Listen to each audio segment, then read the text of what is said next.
The envelope was already waiting for me on the table. I hadn't even sat down when Gregory slid it forward, his eyes avoiding mine.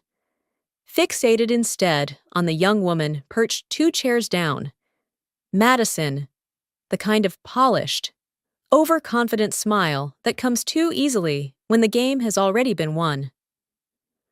"We've decided to make a few structural changes," Gregory began, tapping his pen against the polished wood. "Effective immediately. Your salary will be adjusted. A 50% reduction." He said it like he was commenting on the weather. "And your position will be transitioned," he added, with a slight glance toward Madison.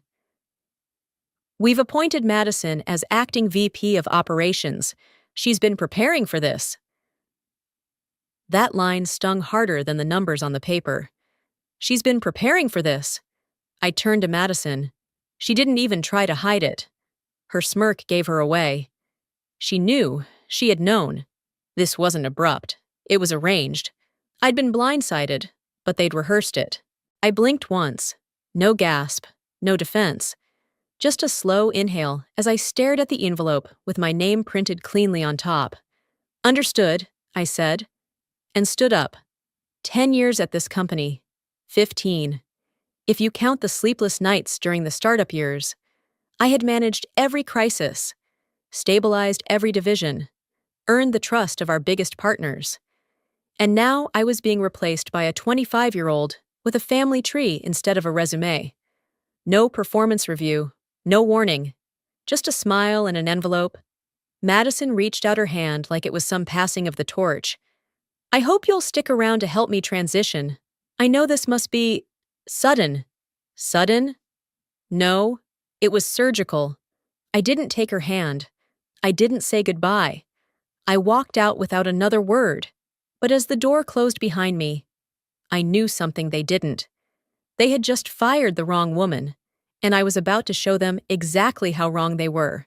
The walk back to my office that day felt like stepping through fog, each hallway familiar, yet suddenly foreign.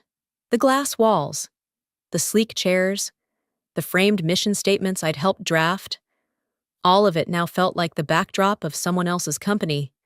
Madison's, perhaps, or Gregory's, but certainly not mine. I sat down in the chair I'd spent years in and let the silence fall over me like dust. My fingers rested on the desk where I'd once negotiated multi-million-dollar contracts, designed entire operational infrastructures, and turned chaos into rhythm. I'd never chased the spotlight. I'd let others do the press briefings and ribbon cuttings, but behind every headline was a spreadsheet I'd balanced, a crisis I'd managed, a fire I'd extinguished before anyone even smelled the smoke. I met Charles Winstone in the company's second year, before there were offices, before there was even a logo. We worked out of a cramped shared space with one printer and a coffee machine that only brewed resentment. He was sharp, erratic, and impossible to please, but he respected competence. That's how I got in. Not through connections, not through charm, through results. We built everything from scratch. When funding dried up in year 3, I found a way to keep payroll going without laying off a single soul. When a key supplier backed out days before launch, I flew to Indiana and negotiated a new deal overnight. Charles used to joke that I was the only person who scared him more than the investors. And now, here I was, replaced. Not for failure, not for misconduct, just replaced. Quietly, cleanly, politically.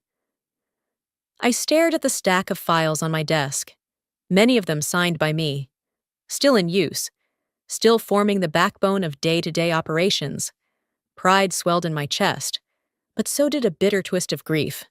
This wasn't just a job they'd taken. It was my legacy they were trying to white out. My phone buzzed. It was a text from Jonah, our former head of product who had left 6 months ago after a disagreement with Gregory.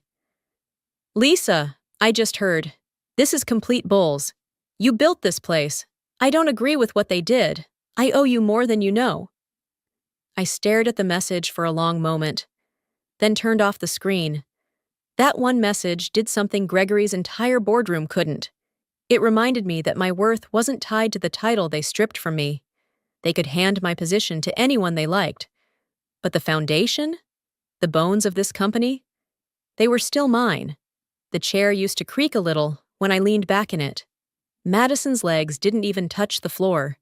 She sat at the head of the long glass table now, my chair, flipping through a printed agenda she clearly didn't write.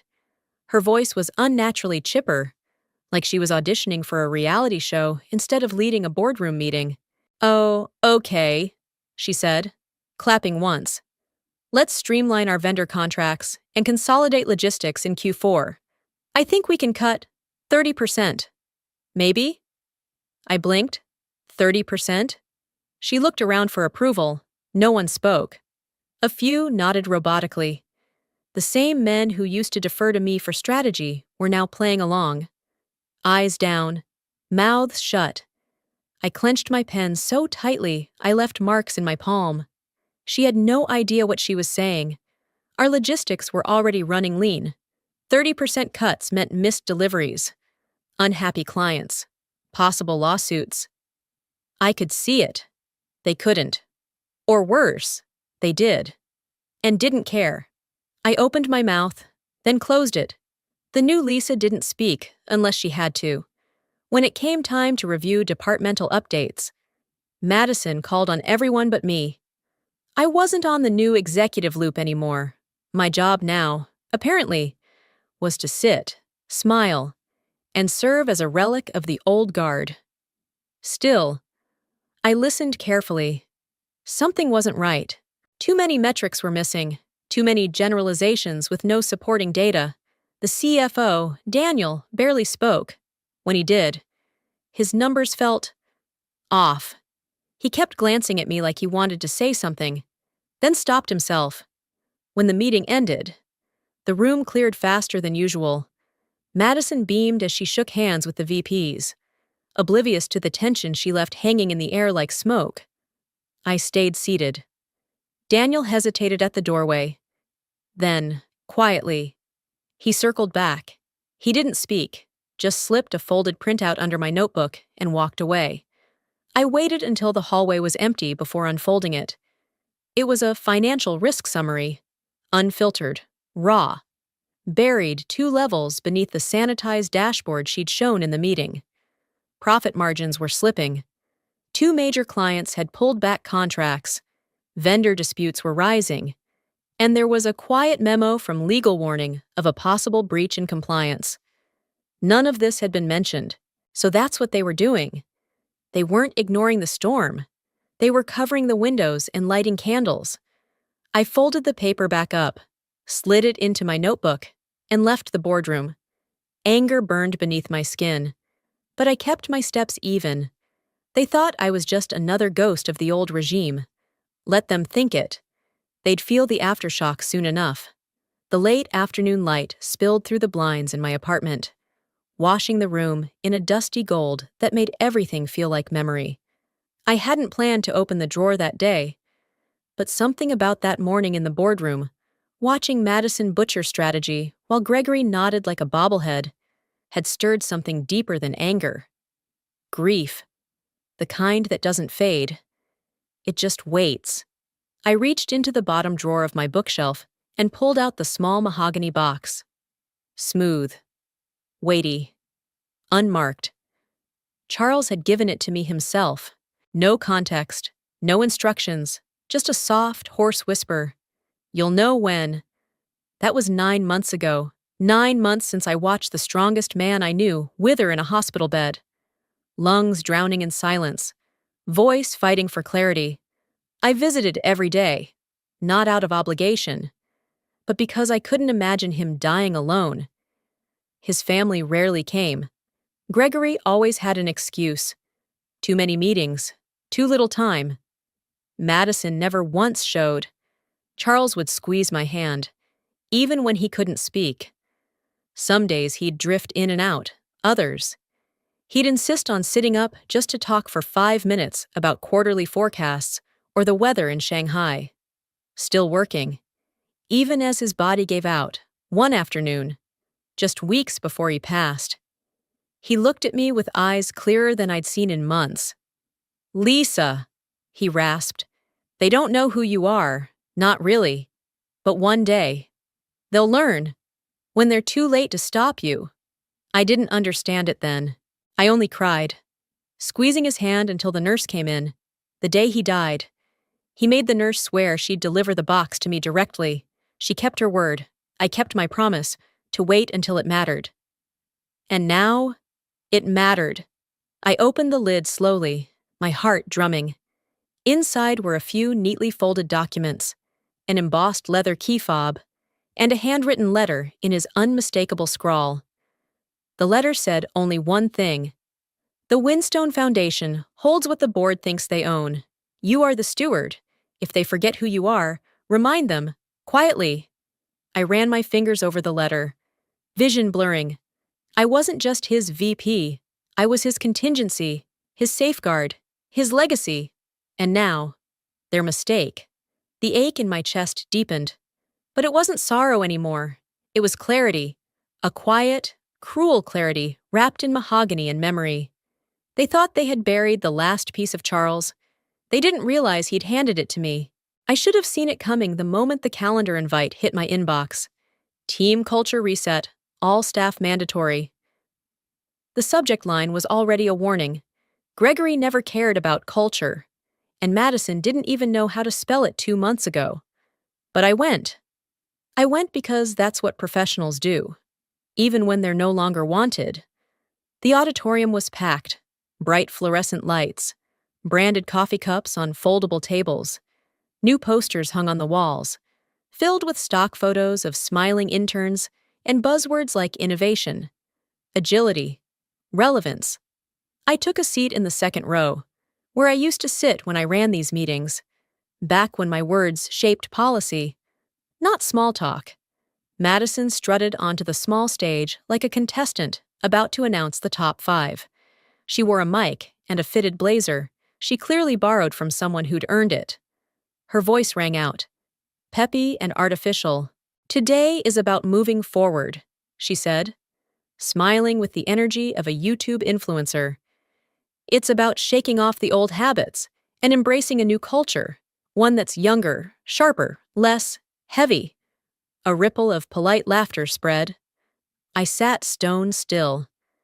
She kept going, slide after slide with vague bullet points about empowered voices, dynamic leadership, and legacy fatigue. Then came the moment she'd been waiting for. "Let's talk about systems that no longer serve us," she said, clicking to a slide titled, "When Tenure Blocks Growth." She gestured toward me. "Take Lisa, for example," she said sweetly. "She's been with us for a long time, and while her experience is admirable, we must recognize when tradition becomes resistance." The air tightened. Someone coughed. A few eyes flicked toward me. I didn't move. "This isn't about any one person," she added, still smiling. "It's about making space for fresh energy, for the future." Every word was a blade, thin, sharp, deliberate. She was stripping me in front of my own people, turning legacy into liability. And no one stopped her, until a voice broke through the silence. "Excuse me," a young woman said, standing up 2 rows behind me. It was Ava, new hire, fresh out of grad school, still learning the names of the printers. "With respect," she said, "Lisa helped me through onboarding when no one else had time. She fixed 3 of my access issues herself. If that's resistance, I want more of it." The room froze. Madison blinked. I didn't turn around. I didn't need to. Ava had done what I couldn't. She'd reminded them who I was, when I couldn't even speak it myself. And in that moment, beneath all the shame, something fragile held on, something unbroken. The box sat on my kitchen counter like it had been waiting to breathe. It had followed me from office to office, through 2 apartments and 1,000 unread memories.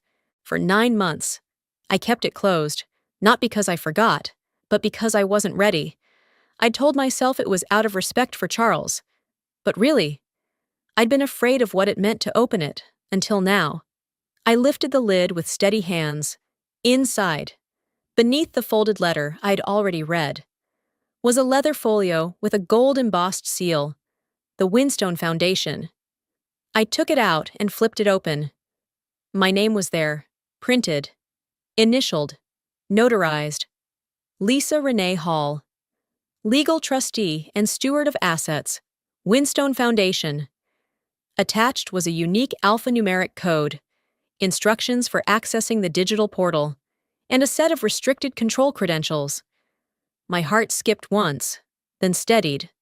This wasn't theory. This was binding. I sat at the dining table and logged into the portal. Two-factor authentication, biometric check, signature verification, and then access granted. The interface was cold, elegant, efficient.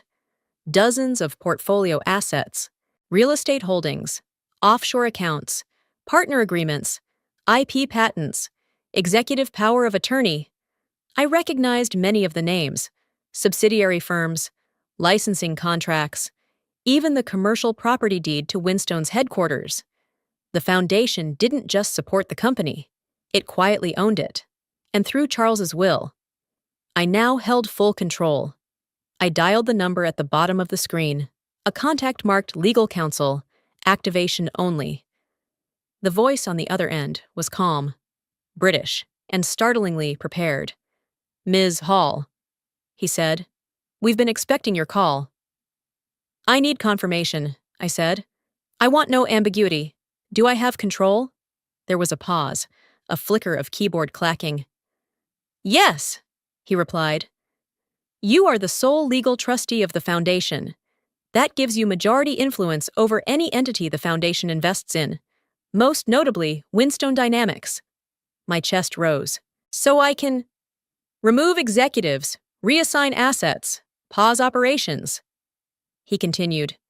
"And, if you choose, liquidate divisions, though I advise caution." I nodded slowly. Even though he couldn't see me, he hesitated for a moment, then added, "There's one detail I should highlight. The foundation also holds the original patents and intellectual property on Winstone's proprietary logistics system and client matching algorithm. They were filed under Charles's name and transferred into the trust 4 years ago. You control them now." I leaned back in my chair, mind racing. They had cut my salary, replaced my title, mocked me in front of the company. But they'd been standing on ground I now legally owned, for the first time in weeks. I felt something rise in my chest, not rage, not bitterness, but clarity, and with it, possibility. The hardest part wasn't deciding what to do. It was deciding to do it in silence. After the call with the foundation's legal counsel, I didn't slam doors or send threats. I didn't march back into the boardroom demanding recognition. No. That wasn't my way, and it was never Charles's, instead. I moved quietly, deliberately. The first action, I authorized full activation of trustee powers through the foundation's portal. The digital paperwork was dense, layered with legal provisions, but I knew exactly what I was signing. I didn't hesitate.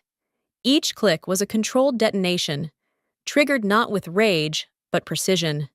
Within 48 hours, control of several key contracts, intellectual properties, and real estate holdings shifted names, not to me personally, but back into the foundation's name, under my stewardship.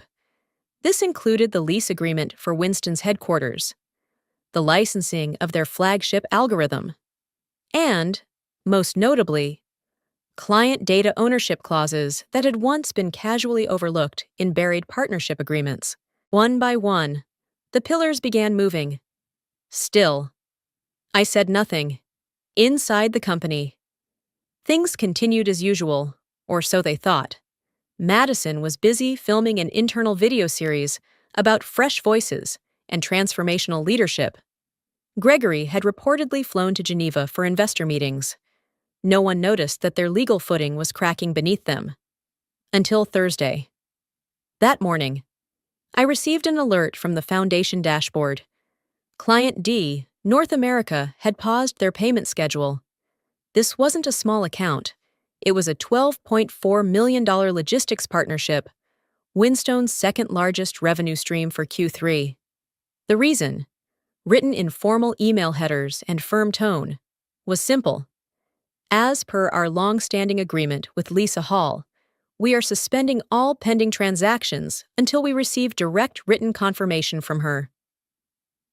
I reread the line 3 times. They had assumed I was out of the picture. They were wrong.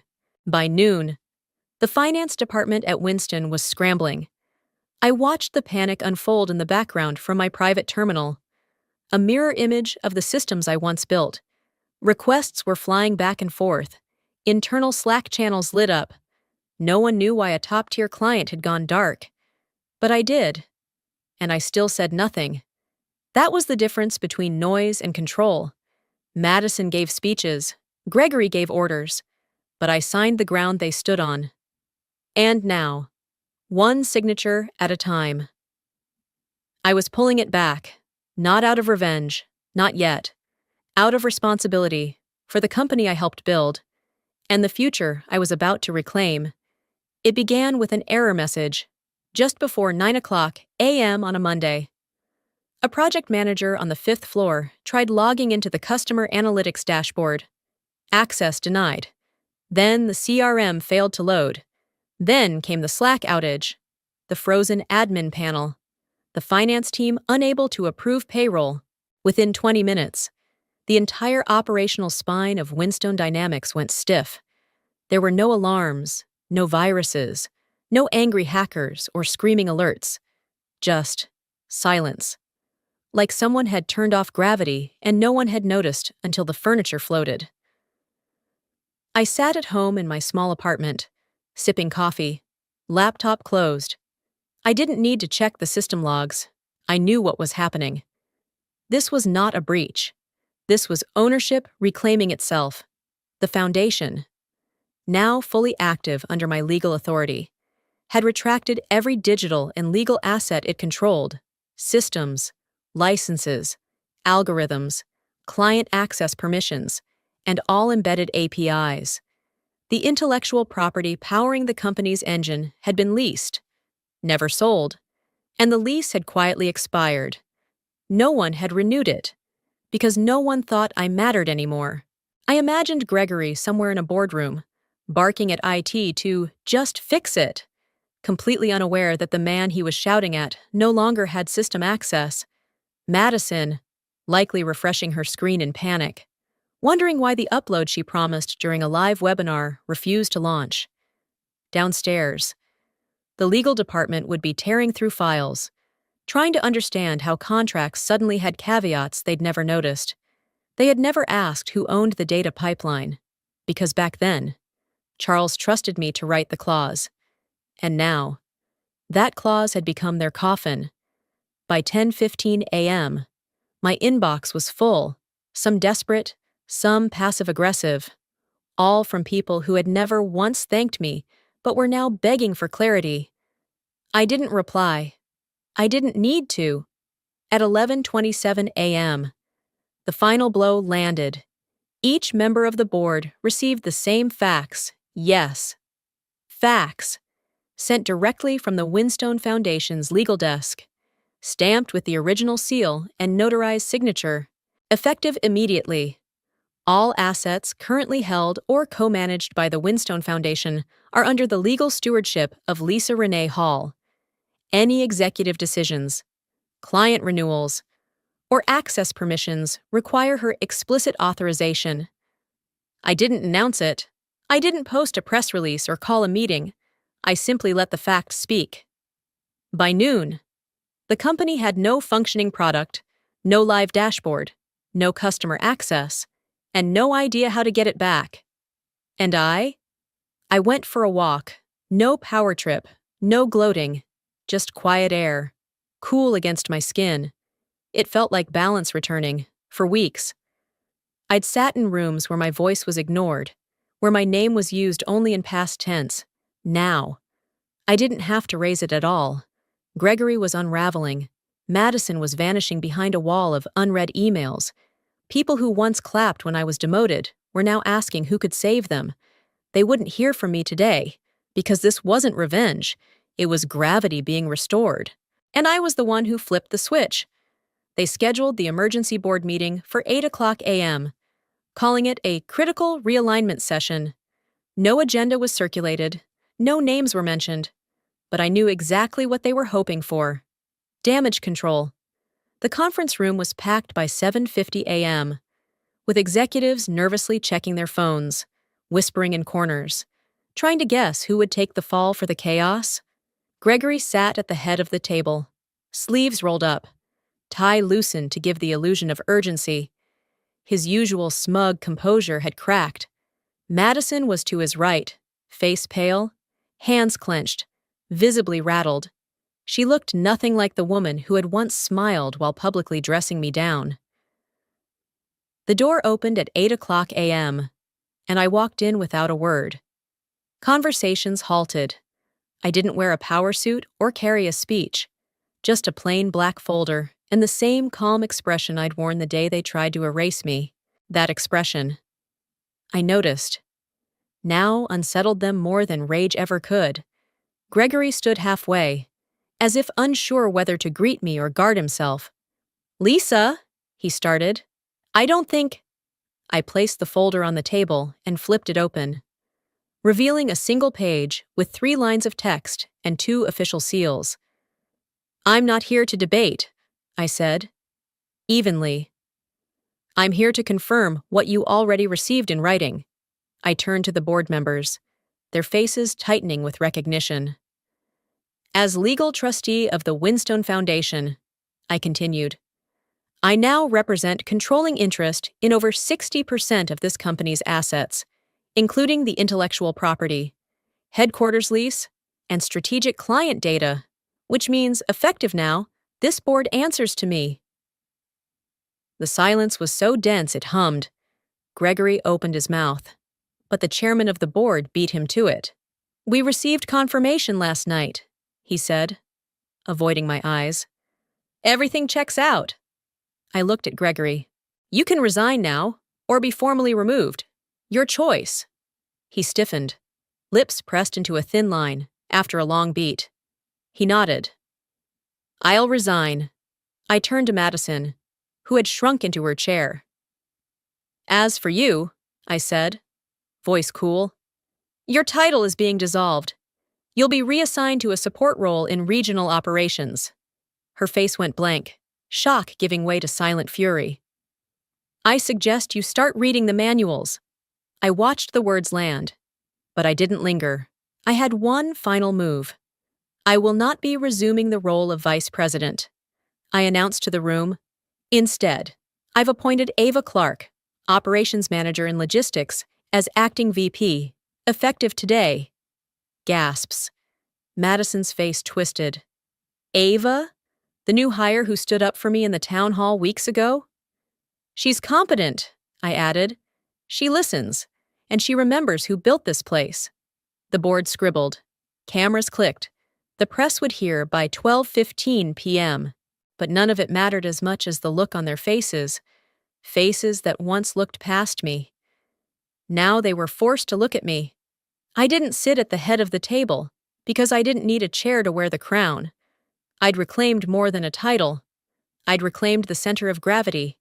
By the time the dust settled, I wasn't on magazine covers. I wasn't tagged in headlines or mentioned in press releases.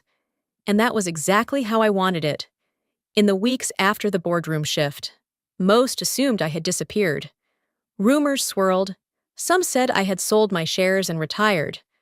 Others claimed I'd taken a consulting role overseas. No one guessed the truth. I hadn't left. I had simply changed seats. Through the Winstone Foundation. I now controlled the rhythm of the company without ever stepping back into its spotlight. I didn't need the corner office or the nameplate on the glass door. My authority no longer came from a title. It came from stewardship. The foundation became the pulse behind every decision, not for ego, not for power, but to rebuild something sustainable, Something that wouldn't collapse under the weight of ego-driven leadership again. Ava took over as VP. She was young, sharp, and humble enough to ask questions instead of pretending to have answers. She didn't need to impress anyone. She just listened. And in return, people began to speak again. Departments that had felt hollow came back to life. The walls no longer echoed with fear or favoritism, but with conversation and problem-solving. It wasn't flashy. It wasn't fast. But it was working. One afternoon, alone in my living room, I opened the final envelope from Charles. The handwriting was unmistakably his. Slanted. Stubborn. Alive. You don't need a title to shape destiny. You've never needed one. You've held the crown in silence longer than most wear it in arrogance. I sat with those words for a long time. He had seen it in me before I ever saw it in myself. And now, after everything they took, I had built something stronger, not in my name, but in the name of every silent builder who came before me and every unheard voice that would come after. It wasn't about revenge. It never really was. It was about reclaiming the dignity of the work, quietly, fully, permanently. If this story moved you, don't let it end here, like the video. Share it with someone who needs to hear it. And drop a comment below. Tell me, have you ever been overlooked for something you built with your own hands? And if stories like this speak to your soul, subscribe to the channel. Because the quiet crowns, they're everywhere, and they deserve to be seen.